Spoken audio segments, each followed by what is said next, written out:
Hi, I'm Emma Hunt from PayPal, and I'm delighted to welcome you to the first Driving Business Online webinar for 2013. Driving Business Online was created in 2011 to help Australian businesses succeed online. Over the last 2 years, we've run a mix of events and webinars covering all sorts of topics close to the heart of online business owners. We've also had a chance to speak to many passionate business owners about the needs of their businesses and how we should continue to evolve the Driving Business Online program. Thanks to your feedback, this year we're making Driving Business Online better than ever. We're focusing on giving you regular, shorter, sharper webinars with practical tips you can take away and start using today. Plus, we've got a range of activities planned for the year, so stay engaged with the Driving Business Online website to hear all about it. Today I'm excited to introduce Michelle Gamble, the founder and chief angel from Marketing Angels, who will be our first speaker for 2013.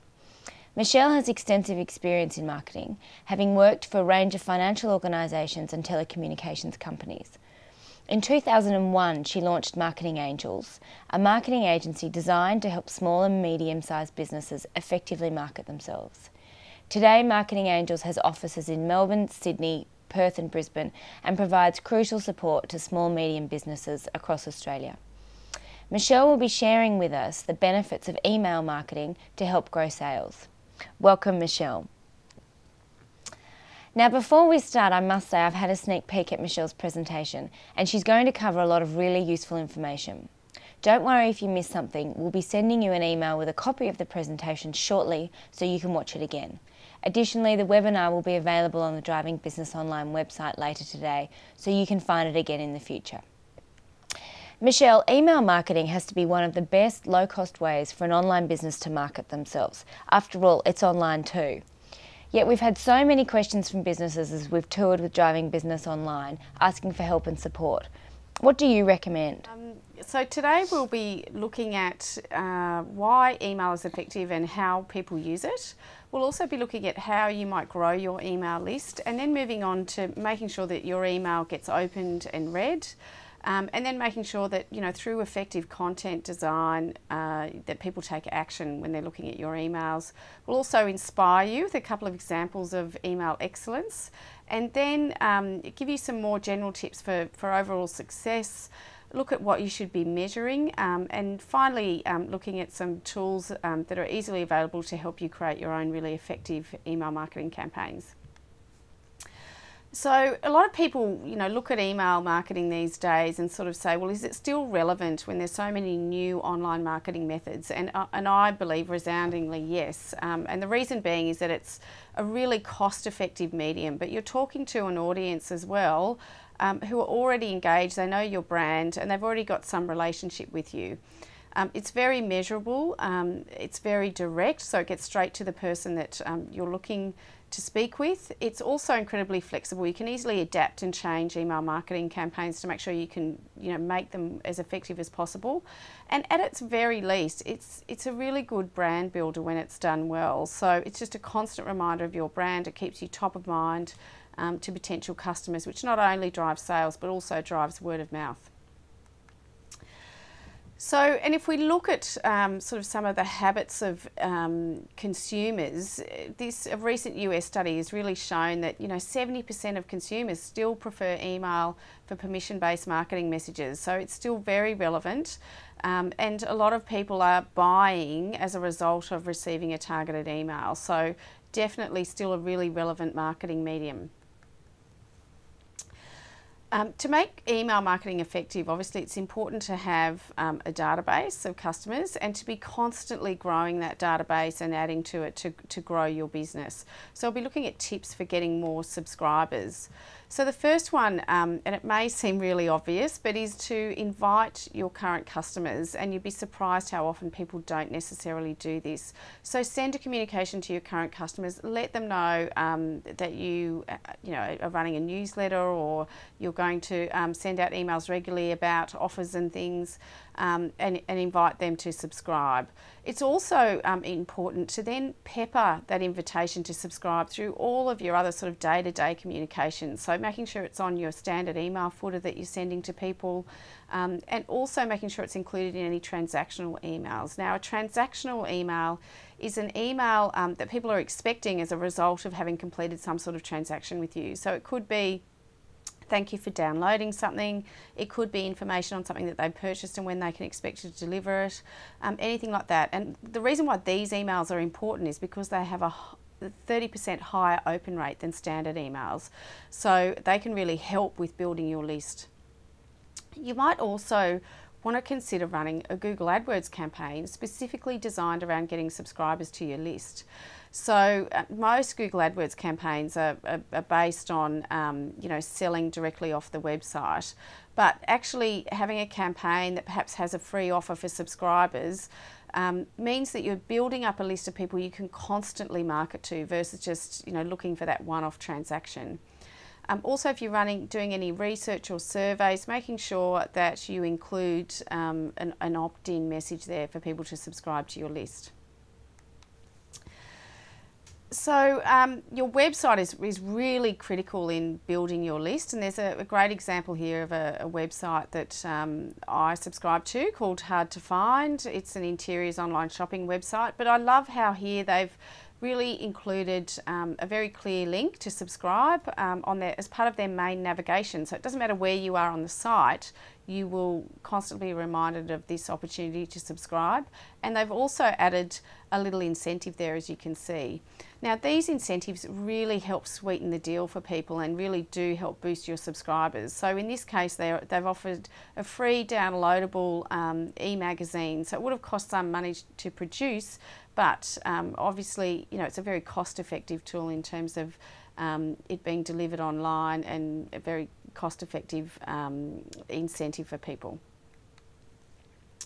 And we know that incentive works. Now, if you look at this recent survey, you can see here that the main reason that consumers are motivated to subscribe is because of discounts and special promotions. But it could also be things like new product releases. They want to stay up to date. It could be some kind of one-off offer or voucher. So building your list works a lot better if you're sweetening the deal and adding incentives to people. So there's some of the online things you can do to build your list, but it's important to also look at, what you're doing as well offline every time that you're in front of a customer or potential customer, how you could be building your list.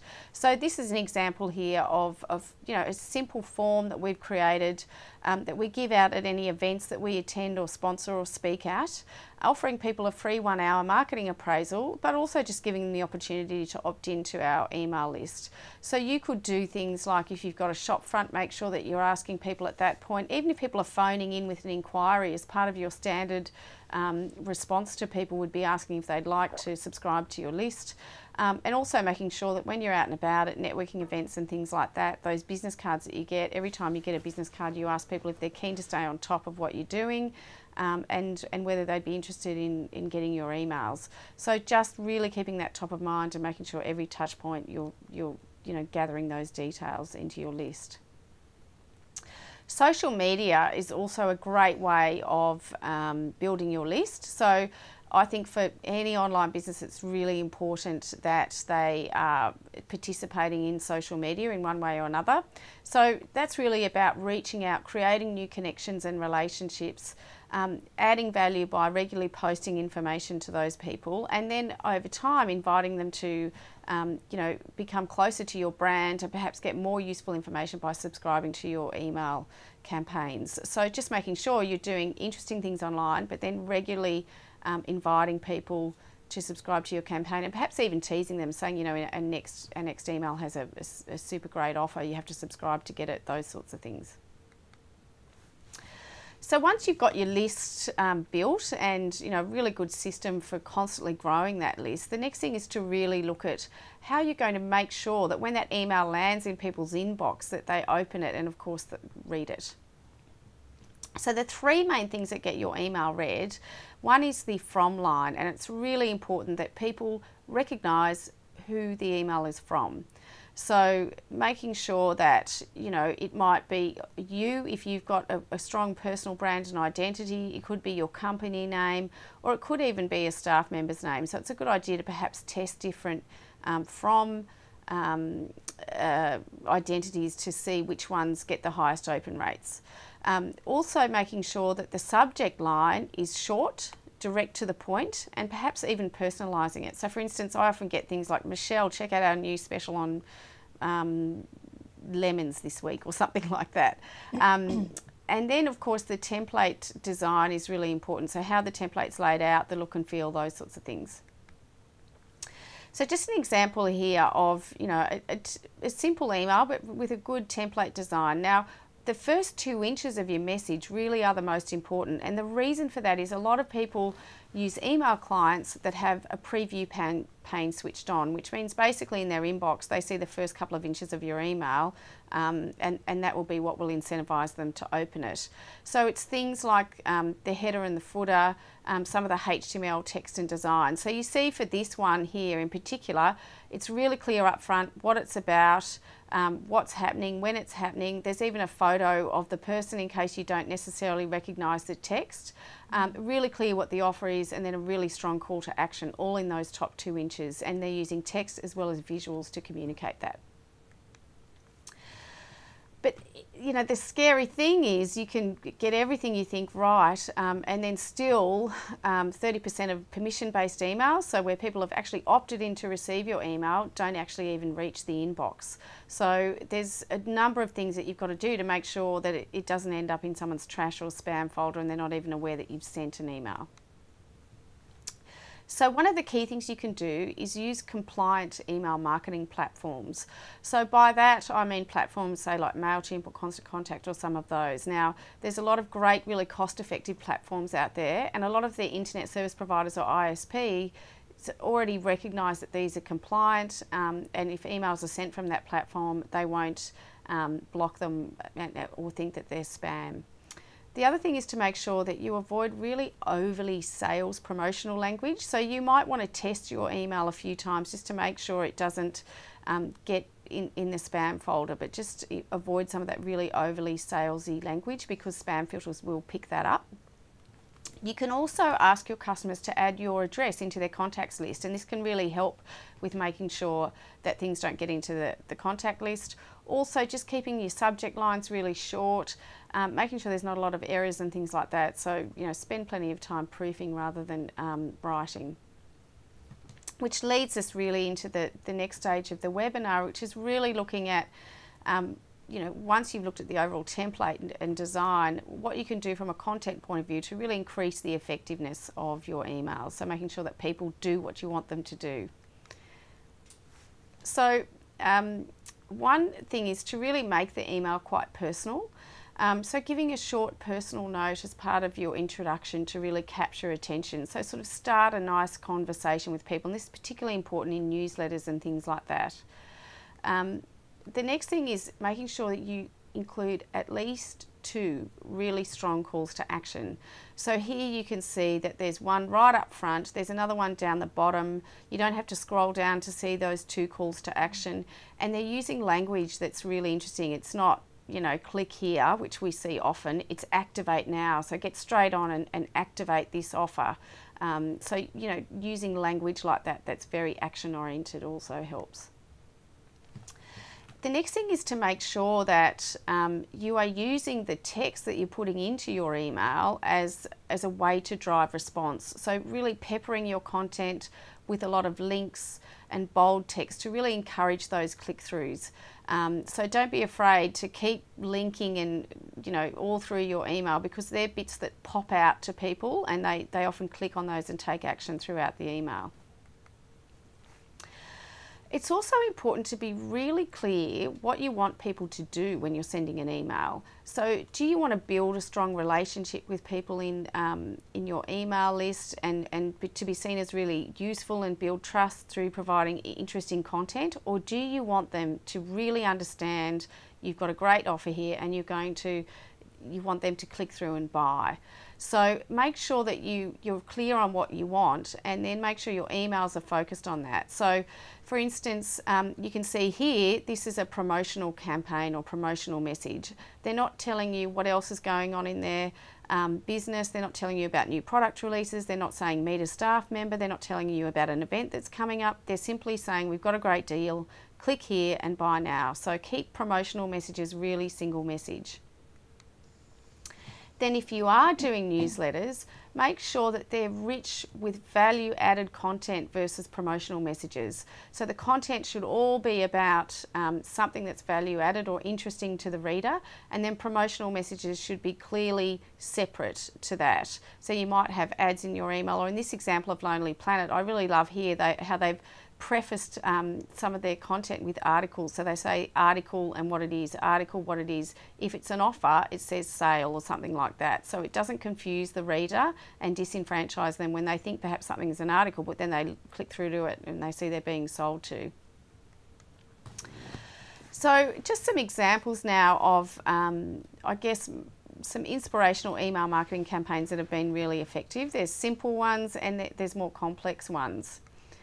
So if we look here, this is one that P&O Cruises did, and this one was all about engagement and getting people to really engage with the brand and get really educated on their products. So the goal here was to educate travel agents about some of the new P&O Cruise products. So what they decided to do was to invite agents to enter a competition to win one of 140 cabins on these various cruise products. So the first thing they did was just send out an email to their database of travel agents inviting people to enter into a competition, which was a quiz type competition. So the first thing they then had to do, once people clicked on that email, was they were sent to a custom built microsite, and these can really help with response. So it had similar branding, people who knew they'd landed to the right place, and the first thing they got people to do was to register to enter into the competition. So this tells P&O straight up who is really interested in the cruising side of things, so that even if they don't end up actually going through the competition, they've still got a bunch of warmer leads that they can go and follow up. So at the start, this was a really effective campaign. They emailed 3,900 travel agents, and the total registered amount of participants was close to 50%, so 44% response rate, with 1,736 people actually registering to enter the competition, and the bulk of those within the first 48 hours of launch. So you're going to get your biggest hit early. And then they had over 766 entrants into the competition, and these guys had to go through and answer a quiz, so it took a bit of time. Now the response rate to that campaign was 44%, and the conversion rate was close to 20%. They're very, very strong results for email marketing, but it was very well thought out. They invested in things like a proper microsite, and that really helped with the effectiveness. The next thing is to also, really look at, some good examples of segmentation and relevance is what things like sites like ASOS do, so the big UK online retailer. So they segment obviously by country because they ship all over the place. It's really clear to me up front when I see their email, that one of the key benefits to me as an Australian consumer is free shipping.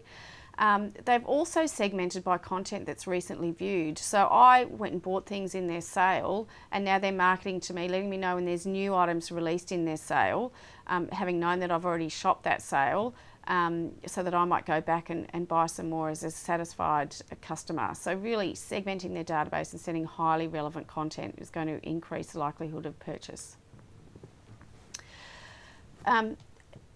It's not always about selling though as well. Often it's about growing responses and engagement with customers. So the more you can engage people with your brand and the information that you're sending out, the more likely it is that they're likely to buy from you in the future or talk about you in a positive way. So this was just a really simple offer that we did, where we actually developed a free e-guide that had 101 marketing tips, and we sent that out to our clients, and we got a 34% open rate, which is 10% higher than previous campaigns. It's quite a big jump, and it's also 20% higher than industry average for our industry. And the unique click to open rate, so of the people who opened it, those who clicked on it was double the norm. So we had 42% of people who opened it actually click through to download the e-guide, and that was compared to around 18%. So you can double your results just by really thinking about, what does my audience need, how can I engage them and offer something that's really valuable in your email marketing campaigns. So we've covered off some of the key things, but we've got a whole bunch of extra tips as well, which can just increase the effectiveness. So we'll just cover off some other things you can do that's really best practice for email campaigns. So looking at sort of some rules of thumb for performance, like things you might, what you can expect, I guess, from your email marketing. So click-through rates range from about 5 to 10%. So that is, people who then open your email might click through to something onto your website. And from that, you can expect sales to be perhaps 2.1 to 10% of click-throughs. It obviously depends on the offer and how targeted it is and how compelling it is. There's also other things you can do. You can do email campaigns that actually have personalised URLs in them. So imagine if it's an offer for me, the URL might say offer for Michelle Gamble. And people are more likely to click on those URLs because they see it as being something exclusive to them. So there's all these little tricks that you can use to really capture people's attention. And that can improve responses by up to 100 to 130%, it's been shown. And also doing things like adding social media sharing buttons in emails. A lot of you would have received emails with those. That can really improve click-through rates as well, sometimes by up to 30%. So some rules of thumb and some tricks there for how you can perhaps increase performance for click-throughs. In terms of frequency, people are often, it's a question that we often get, how often should I send emails out? The key thing is if you don't send it out often enough, people forget that they've subscribed and then they don't think it's relevant to them and they quickly unsubscribe or just delete your emails. If you send them out too often, people feel overwhelmed and sometimes unsubscribe. But again, it's about setting expectations. So if you subscribe to a daily deals website, then you would probably expect to get an email daily. If you subscribe to monthly newsletter, then you'd expect to get it monthly. It's when you don't deliver on your expectations that you have issues. But I think at least once a month is probably pretty good practice. The next thing is being as relevant as possible to your audience. So really making sure that you're including information that you know is relevant. You might do regular surveys, or you might start segmenting your list if you think that your list is getting too big for you to possibly be relevant to all of your subscribers. I would also just be careful about including third-party content. Sometimes you can grow your list and have other businesses approach you because your target market is attractive to them and they want to include offers.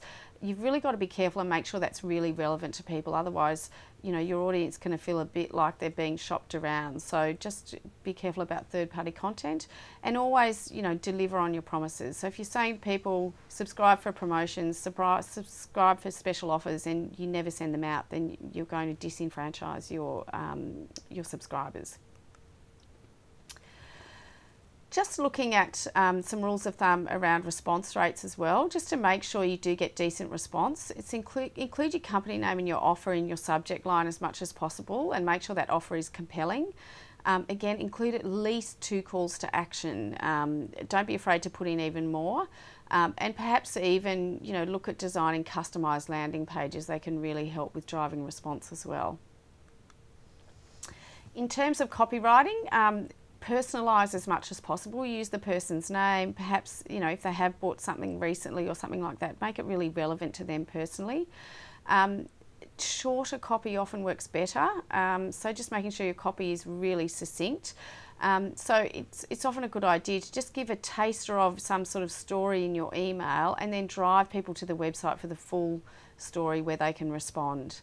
And look, if writing isn't your skill, don't be afraid of a copywriter or editor. It really can increase the effectiveness of your email. And, these days it's easy to source those skills online on all sorts of freelancing sites and things.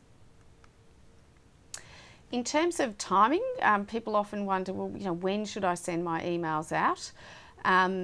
Mondays is the weekday with the highest percentage of open rate.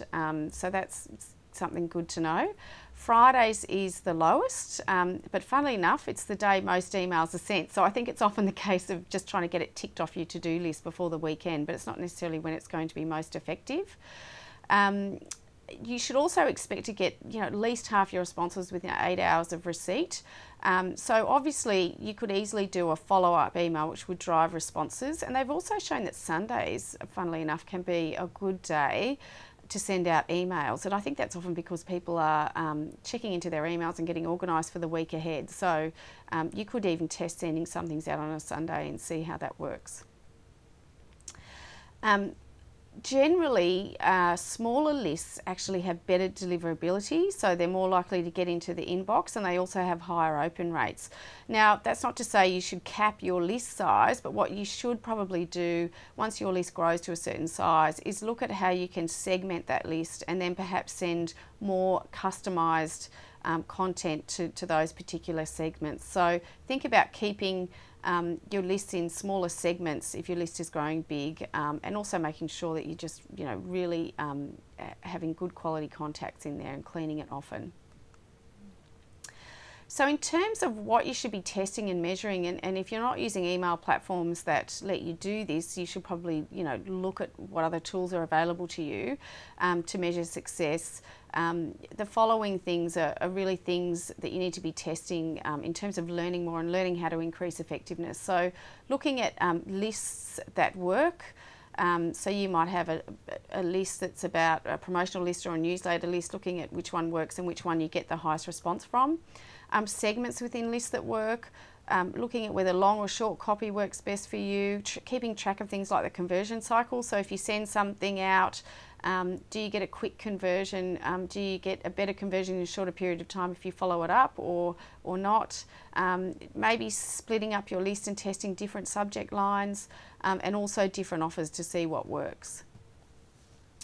Also, keeping an eye on things like open rates, the click-through rate, the amount of people that forward it along to a friend. If you're getting a lot of unsubscribes, then you probably really need to look at your content. If you're getting a lot of bounces, then you probably need to look at how your content's being put in there and how emails are being entered into your system. Also looking at the unique click to open. So of those people who open an email and then click through to something, how that rate's going, and then of course click to purchase. And then looking at your return on investment. What's your cost per lead? What's your cost per order? Is it delivering site traffic to your website, and is it making people then subscribe to other offers and things on your website, or perhaps become a member and all those sorts of things. So just finishing up with just a few tools to help you create your own effective email marketing campaigns. It is now easier and cheaper than it has ever been. So there's really no excuse to send out unprofessional looking email campaigns. So some great email marketing resources here. These are email marketing platforms that help you professionally design a really slick, good looking email marketing campaign that's HTML design, that has professional graphics in it, that gives you great reporting on who's opened it, who's passed it on, all of those sorts of things. I'm personally a big fan of MailChimp, and you can use that one free for under 1,000 users, and it's still very cheap beyond that. There's also other really good ones that have got a great reputation out there. Constant Contact is one, Campaign Monitor is one. And emails should be visual as much as possible. It's a big part of capturing people's attention. So if you don't have a great image library, you can access great images through sites like Shutterstock or iStock Photo really cost effectively. So using those email marketing resources and just testing and having a fiddle with them can really help open your eyes about what's possible with your email marketing campaigns. So I'm just going to finish off with, I guess, a summary, of some of the, best practice things you can do to have effective email marketing campaigns. So a bit of a checklist. And one is, have a really clear goal. What do you want people to do as a result of receiving your email? Do you want them to click straight through and buy something and really boost sales for a period of time? Or do you want to bring them closer to your brand and generate word of mouth by providing really clear and interesting content to people? And be clear with what it is, and send separate emails out according to that. Build your list at every touch point you have with your customer. Make sure your recipient knows who the sender is and why it's relevant to them. Segment your list to deliver really relevant content. You know, focus on those first 2 inches of your email. Pepper your copy with bold and lots of links. Keep your copy and subject lines short and succinct. Send your emails out earlier in the week rather than later in the week, but you might want to test what works for your brand. If you're a nightclub, it probably makes sense to send it out on a Thursday. So it just depends. And get help if you need it. Like we said, there's so many resources out there now that you can access affordably. You know, if writing isn't your strength, get someone who can help you. And you also do need to just make sure that you understand things like the Privacy Act and spam regulations and things like that. So educate yourself about the legalities around email marketing for businesses. Just a little bit about us. If you found today's content useful, you can stay in touch with us a number of ways. So you can visit our website at marketingangels.com.au for things like free e-guides, or to get our newsletter, or of course inquire us. You can also call us on 1300 858 311. And we've got a Facebook page which you can fan for daily email marketing tips. And a final word, I'm actually presenting at an event in March in Sydney on the 7th of March and doing a workshop on social media marketing strategies. So there's some information here on the screen if you're interested in that. It's the Growth Faculty website, the National Business Growth Summit, and there's a promotional code of MA if you'd like to receive a discount. So thank you very much for having me here today, Emma. Fantastic. Thank you, Michelle. And I'd encourage anyone who is keen to get more information about a lot of what you've heard today, but also particularly as you move from email marketing into social media, to go along to the event that Michelle just mentioned. It'll be a great event. So thank you very much for joining us this afternoon. Hopefully you've got lots of really practical tips to take away and start using in your business. And as I've said, all of the information and the presentation that Michelle shared with you this afternoon will be available on the Driving Business Online website this afternoon, and we'll also be emailing a copy of the slides to you as well. So thank you very much for giving up your time to join us this afternoon, and stay close to the Driving Business Online website for details of the future webinar program and also the live events that we'll be having. Thank you.